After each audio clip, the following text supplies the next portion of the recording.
प्रणाम जणाई मु शुभांगी मधुस्मिता बस्ती आमर वक्तव्य रखुची। प्रथमे धन्यवाद देवी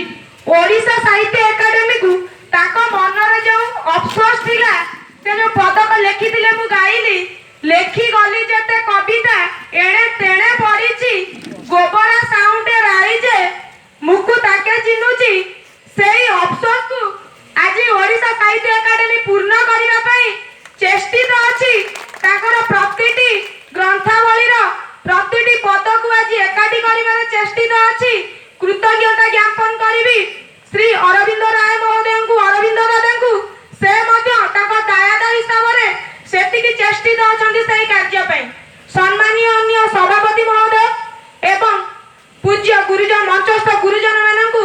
भक्तिपूत प्रणाम जणाई मोर वक्तव्य आरंभ करूची। विशेष किछि कहिबिनी सहराभिमुखी मानकु नै कवि भ्रमर वररे गोटे पद लेखिथिले बीए पाठ किए कला सर्जना एमए पाठ प्रेमे सभिए बणा मासकु दरमा 300 टंका ग्रासकु नियंत खर्च अधिका भारी जाकु संगे घेनी भारी जात संगे प्रवासे बंचंती खोली नुआ राजधानी। ता परे परे आउ गोटे पद मध्ये मु पढिथिली जाकु आजि पर्यंत मु जे कोनोसी स्थान रे छात्र बैठक अनुष्ठित हुए प्रायत जगह रे कुहे आजिर आधुनिक युव समाज को लक्ष्य करी से गोटे कविता लिखिथिले आगे पोसुथिले माँ बापा को एबे पर घर चंपा अपा को आगे गुरुजन थिला भक्ति एबे गुरु को दे खिले ठकंती। कहबार कारण षष्ठ श्रेणी रु मु वैष्णव कवि भ्रमर राय को प्रायतः अध्ययन करूची। प्रथम जदि मु वक्तव्य देबार केउटी सुयोग पाइतिली से मंच थिला एई वैष्णव कवि भ्रमर राय को जयंती रे आमर सिद्धेश्वर प्रभु सिद्धेश्वर पीठ आयोजित एक सभा जेउटी कि मु प्रथम निजर मत व्यक्त करितिली एवं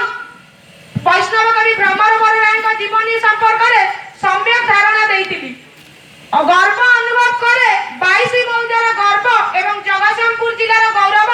वैष्णव कवि भ्रमर राय निज अंचल पिला होइतिबारु बाहर को गले तांको जेजेंगर परिचय देउतिबारु निज जेजेंग परिचय देबे बेले जेतिकी गर्व अनुभव करे